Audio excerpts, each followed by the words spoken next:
keys to being unstoppable. Number one is that nobody can stop you if you don't. Nobody else outside of you has the power to stop you.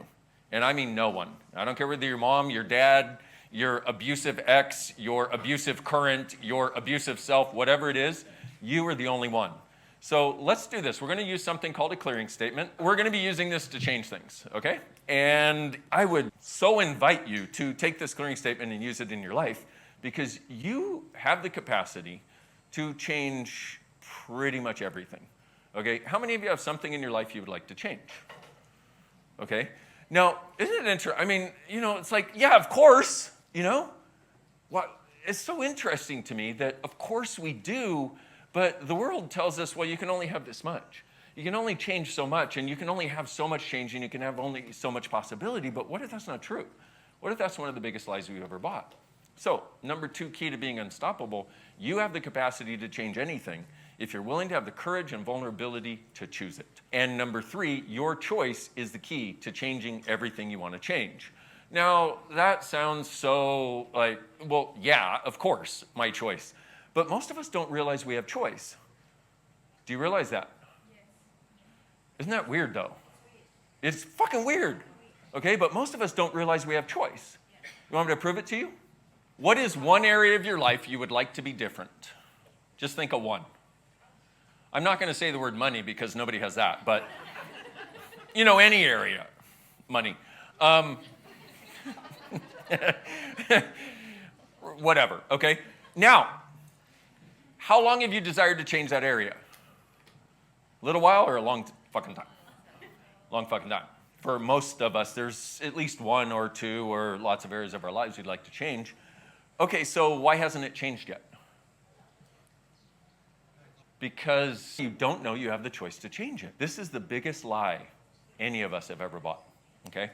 So a lot of you probably know this is something called access consciousness. Okay, now what is consciousness? We actually have a definition of consciousness, which is where everything exists and nothing is judged, including you, okay? Now, when you don't judge, see, here's the thing that judgment does. Any judgment, any decision, any conclusion that you make, like let's say, for example, money is tough to come by, okay? For any judgment that you make, nothing that doesn't match that judgment can come into your awareness. And like, okay, just if that is so big, because we've all grown up learning that the way to navigate life was to judge right from wrong and do that which is right. And if we do what is right, our life will work out just the way mommy and daddy promised that it would, even though theirs never worked out that way.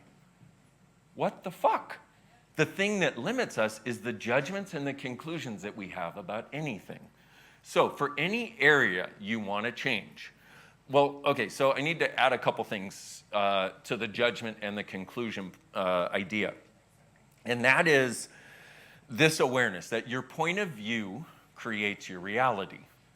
Reality does not create your point of view. Like, have you ever had two people who experienced the exact same thing and they had totally different points of view about it, so it showed up for them totally differently?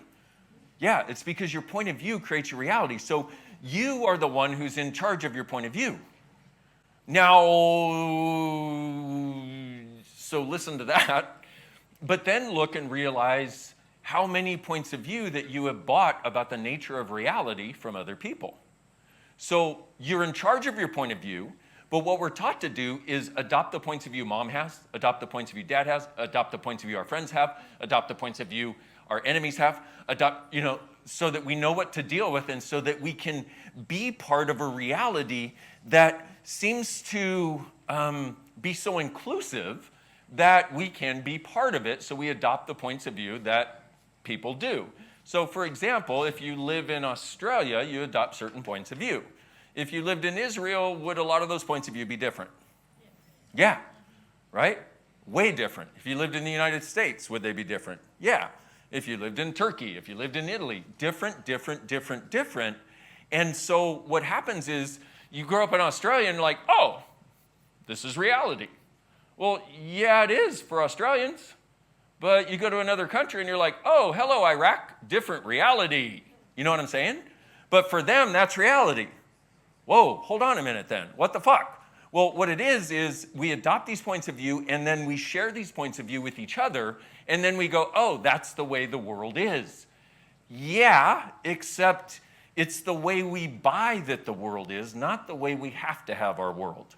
Everything that is. Will you destroy and uncreate it, please? Yes. Right and wrong, good and bad, pot and pock, all 9, shorts, boys, POVADs, and beyonds.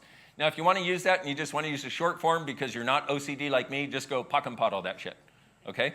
Or you could go everything Dain said. There's been millions of people using this around the world at this point, so it works. In other words, the reason I'm saying that is because it's got enough time in the world to where you can just say it, call upon it, and it'll work.